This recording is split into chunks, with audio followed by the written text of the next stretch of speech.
पहले से ही जसवंत सिंह, आपको याद होगा कि ये शाहजहां की तरफ से लड़े थे शाह सूजा के खिलाफ। जयसिंह भी, ये दोनों पहले से ही मुगलों की सेवा में थे, पहले से ही। और जब ये औरंगजेब की तरफ आ गए तो औरंगजेब इन पर बड़ा शक करता था।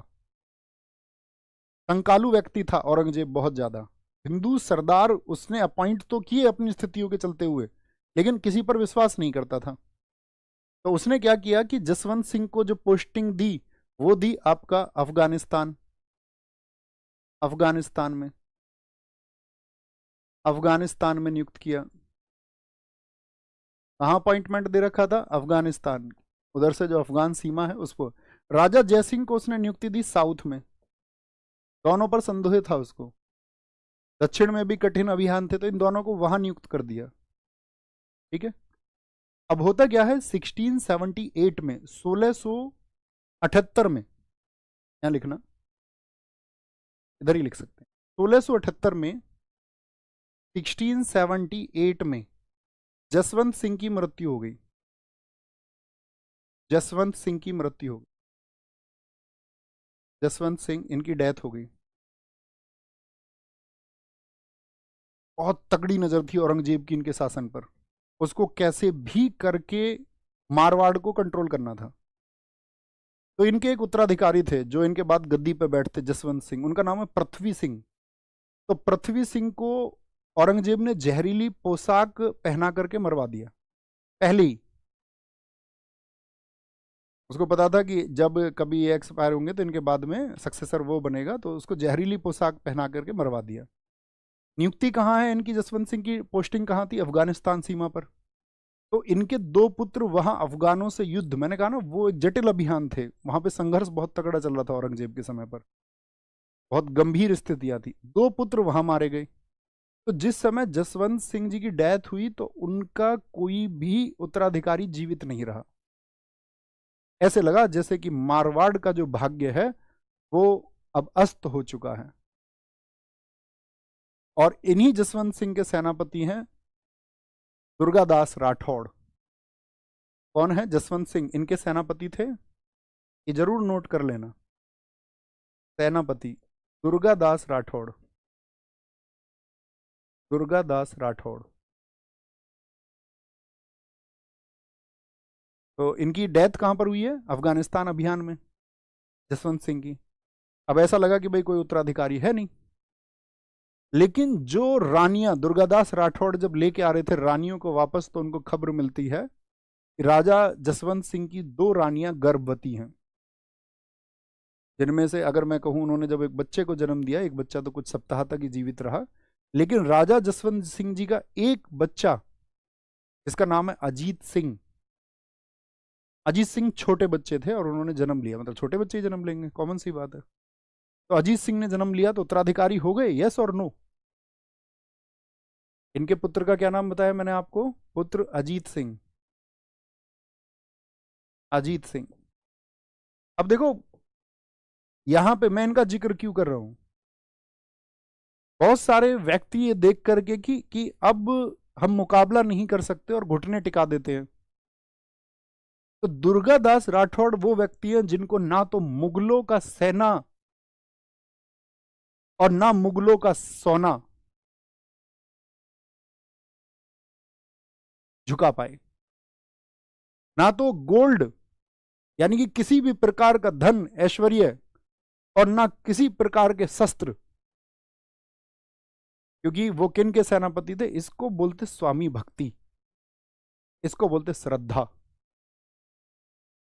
उन्होंने कहा कि इस उत्तराधिकारी को हम जीवित रहेंगे। औरंगजेब कहता था कि इस उत्तराधिकारी को मुझको दे दो, क्योंकि वो समझता था कि भाई एक उत्तराधिकारी अगर मारवाड़ियों को पता चल गया तो वो सब एक बच्चे के लिए संगठित हो जाएंगे, और वो मारवाड़ का ड्रीम जो मैं देखता हूं वो पॉसिबल नहीं हो पाएगा। तो उसने क्या कहा, इस बच्चे को मुझे दे दो। और उनको पता चल गया दुर्गादास राठौड़ को कि बच्चे का तो ये सबको पता है क्या करेगा। तो उन्होंने बच्चे को रिप्लेस कर दिया, एक ग्वाले के बच्चे को उसकी जगह लेटा दिया। ये लो। और जितनी भी रानियां थी उन सबको पहना दिए मर्दाना कपड़े, पुरुषों के कपड़े, और जो रानियों के कपड़े थे वो पहना दिए दासियों को, और रात को गायब हो गए। औरंगजेब को पता चलता है जब वो चले गए वहां से, कहते 9 मील दूर पहुंच गए थे, तब औरंगजेब को सूचना मिली। औरंगजेब ने सेनाएं भेज दी, अभी अभी पकड़ के लाओ तुरंत। लेकिन कहते बीच बीच में जितने भी उनके समर्थक थे दुर्गादास राठौड़ के, उस सेना को रोकते रहे, युद्ध करते रहे, मरते रहे, और वो लेकर के पहुंच गए अजीत सिंह को, कहां पर, मारवाड़। और जैसे ही मारवाड़ में ये पता चला कि अभी उत्तराधिकारी जसवंत सिंह जी के जीवित है, तो कहते संपूर्ण मारवाड़ एकदम से खड़ा हो गया कि हाँ हम लड़ेंगे। मतलब उनको आशा की एक किरण मिल गई। अब औरंगजेब तो बड़ा परेशान। औरंगजेब ने क्या कहा, नहीं, वो जो अजीत सिंह है ना, वो नकली अजीत सिंह है, असली अजीत सिंह मेरे पास में है। और उसको जो ग्वाले का बच्चा वो छोड़ के आए थे, उसको औरंगजेब ने छोटे बच्चे का धर्म भी बदलवा दिया, उसको भी मुसलमान बना दिया। और कहता ये तो मुस्लिम बन चुका और असली ये है। लेकिन मारवाड़ी ने, तू गाता रहे जो तुझे गाना है, तेरी कोई सुन भी रहा चाचा। अब उनको कोई फर्क ही नहीं पड़ा। इसे उन्होंने बोला ना, इसको भूखने दो, हाथी चले बाजार कुत्ते भौंके हजार, इग्नोर करो इसको, इग्नोर। तो उन्होंने इग्नोर कर दिया औरंगजेब की बात को। तो यहां पर लिखना एक बात, क्या मैंने बताया, राजपूतों का विद्रोह, इसमें लिखने की एक बात होगी यहां पर। 1678 में तब सेनाएं भेजी औरंगजेब ने। 1678 में मारवाड़ पर अधिकार किया, भीषण युद्ध हुआ, मारवाड़ पर अधिकार 1678 में। और यहीं पर याद रख लेना, मंदिर तोड़े गए, मंदिर मंदिर तोड़े गए, ये पहली चीज याद रख लेना, ठीक है। और मैंने क्या कहा आपसे, इसके बाद में अजीत सिंह, अजीत सिंह याद रहेंगे आपको हमेशा, कौन है, राजा जसवंत सिंह जी के पुत्र है। अजीत सिंह की जो माता थी, माता, वो मेवाड़ की राजकुमारी थी। और मेवाड़ के राजा कौन है, मेवाड़ की राजकुमारी थी। तो मेवाड़ी इनके साथ आएंगे या नहीं, मेवाड़ी इनके साथ आ गए, राज सिंह जी। बहुत पूछा जाता है कौन वो व्यक्ति, मैंने कहा ना जसवंत सिंह तो किसके, औरंगजेब के पक्ष में। जयसिंह ने भी अपनी सेवाएं औरंगजेब को दे दी थी। लेकिन कभी भी क्वेश्चन पूछा जाए कि राजपुताना में कौन वो व्यक्ति है जिन्होंने औरंगजेब का विद्रोह किया था, तो नाम क्या लिखेंगे, राज सिंह। बात क्लियर है। अजीत सिंह की माँ मेवाड़ की राजकुमारी थी। The mother of Ajit Singh was princess of Mewar, ठीक है।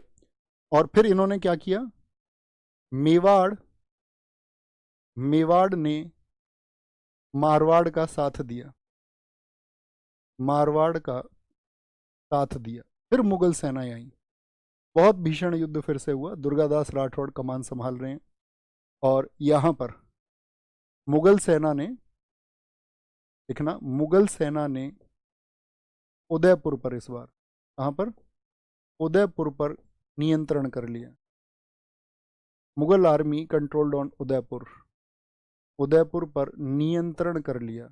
और भीषण कत्लेआम यहां पर हुआ, नियंत्रण कर लिया। कहा जाता है कि 173 मंदिर तो उदयपुर में तोड़े गए, और 63 मंदिर चित्तौड़गढ़ में तोड़े गए औरंगजेब की सेना के द्वारा। एक धर्मांध व्यक्ति था, उसको यह था कि भाई इनको मंदिरों को तोड़ो और इनकी जगह मस्जिद बनाओ। कई जगह मस्जिदें बनाई गई और कर जगह इन पर मंदिरों को तोड़ दिया गया, ठीक है। याद रहेगा इतनी बात को। इसके बाद में क्या होगा, अब आप सोचेंगे कि क्या दुर्गादास राठौड़ जी का संघर्ष खत्म हो गया, नहीं। अकबर का एक लड़का होगा, पहले उस विद्रोह को समझेंगे तो और पिक्चर क्लियर होगी। 5 बार लिखना, औरंगजेब के पुत्र, औरंगजेब के पुत्र अकबर, जिसको अकबर सेकंड भी कहा जाता है, अकबर द्वितीय का विद्रोह, अकबर ही लिख लीजिए, के पुत्र अकबर का विद्रोह, रिवोल्ट ऑफ अकबर। इसका बेटा है अकबर, तो इसने किसके नाम पर रख दिया, अपने दादा के नाम पर नाम रख दिया, अकबर। अब ये क्या है देखो, अकबर को अपॉइंट किया गया था कि जो राजपूत संघर्ष है उसका दमन उसको करना है, राजपूतों के संघर्ष को उसको दबाना है। अब चूंकि ये इसका बड़ा बेटा नहीं था, ये औरंगजेब का चौथा बेटा है। कौन सा बेटा है अकबर? चौथा बेटा। बोलो एक बार, चौथा बेटा है। तो उसको दुर्गादास राठौड़ जी ने पत्र लिखा और ये कहा, एक बात बताओ, तुम जो ये दिन रात लड़ रहे हो भैया, तुमको क्या गद्दी मिल जाएगी? और तुम्हारे बाप ने गद्दी कैसे प्राप्त की? अपने भाइयों को मार करके। तुम्हारे दादा ने गद्दी कैसे प्राप्त की? अपने भाइयों को मार करके। और तुमको तो वैसे भी नहीं मिलनी, तुम तो वैसे ही चौथे नंबर के हो। हाँ, एक शर्त पर मिल सकती है, जैसे औरंगजेब ने प्राप्त की अपने भाइयों को मार करके, अपने पिता को कैद करके। अब ये भी बेचारा इतने संघर्ष से परेशान हो गया था अकबर, राजपूतों से संघर्ष करते करते निराश हो गया था। और दुर्गादास ने अपने पत्र में लिखा कि, दुर्गादास जी लिखते हैं कि तुमको क्या लगता है कि ये तुमको गद्दी पे बैठने के लायक छोड़ेगा भी? इसने देश में वो हालात कर दिए हैं कि तुम्हारा तो नंबर ही नहीं आना, इतने विद्रोह देश में खड़े हो जाएंगे कि औरंगजेब की सत्ता को उखाड़ फेंकेंगे। शासन करना अगर संभव है तो अकबर की तरह कर सकते हो, सभी के साथ उदारता से पेश आकर के। अकबर चालू था ना, उसने छल लिया था लोगों को, प्रेम से चालू व्यक्ति था। ऐसे तो शासन संभव है, नहीं तो जिस तरह से औरंगजेब शासन कर रहा है धार्मिक उन्मादी होकर के, इस तरह तो इसका शासन जो है वो बिखर जाएगा। तो अकबर को चीजें समझ में आई, यार कह तो ठीक रहे हैं ये, पहली बात तो। और बाकी मेरे भाई हैं मुअज्जम जैसे, बहादुर शाह जैसे, वो बैठेंगे यार गद्दी पर। और इस समय पर क्योंकि जो विद्रोह हो रहा था वो राजस्थान में ही था ज्यादा प्रबल, तो 70,000 की सेना थी इस टाइम पर अकबर के पास में, 70,000। और जो किले में बैठा हुआ है औरंगजेब, उसके पास सेना है 10,000। बोले यही राइट टाइम है, इससे बढ़िया समय कुछ नहीं हो सकता। उसने कहा ठीक है दुर्गादास जी के ऐसे समझो तुमने। उसने जवाब दिया, ताऊ जी तुमने मेरी आंखें खोल दी, अब तो लड़ेंगे हम। साथ में उसको बोला कि बाकी हम भी मदद देंगे। 30,000 सैनिकों की मदद इन्होंने दी, दुर्गादास जी ने। और ये चल दिए आगरा की तरफ। औरंगजेब को पसीने आ गए खबर सुन करके।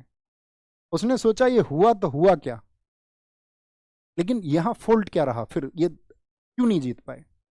फॉल्ट ये रहा कि आराम से गया अकबर, आराम से। कंपेयर करना, 15 दिन में 120 मील गया। 15 दिन में 120 मील, रोज कितना चल रहा है? 8 मील। और अकबर कैसे गया था? आगरा से अहमदाबाद 9 दिन में कितना चला गया था? बताओ कितने मील चला गया था 9 दिन में? 450, 50 की स्पीड से, 50 माइल्स पर डे। और ये कैसे जा रहा है? 8 माइल पर डे। औरंगजेब जैसे आदमी को तुम अगर 15 दिन का समय दोगे तो वो अपने अनुभवों से कुछ तो करेगा। उसने सारी जालसाजियां फैला ली। उसने अपने पुत्र को जो दक्षिण में था मुअज्जम, उसको बुला लिया। इनसे पहले साउथ से मुअज्जम पहुंच गया अपनी सेना लेकर के। बाकी स्थानीय सरदारों को उसने चिट्ठियां लिख दी और सेना इकट्ठी कर ली। अब हालांकि इनके पास 1 लाख की सेना थी, अभी भी औरंगजेब की सेना पर भारी थी।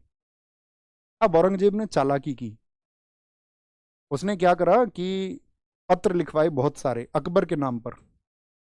बोले अकबर तुम्हारा टू मच थैंक यू कि तुम राजपूतों को हमारे पास लेकर के आ गए।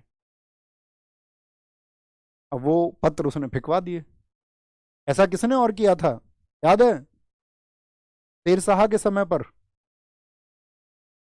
आप कहोगे हाँ, औरंगजेब समझ रखता था युद्ध नीति की, युद्ध जीतना जानता था वो। अब जितने भी राजपूत लोगों ने पढ़ा, अच्छा अकबर हमको लेके आया है, हम तो सोच रहे थे अकबर हमको लेके आया है, रात को सारे के सारे अपनी सेनाएं लेकर के वापस। जितने भी सरदार थे जो पक्ष में थे उस समय अकबर के, उन्हें पता चला कि ये तो, हम तो सोच रहे थे अकबर के साथ लड़ेंगे,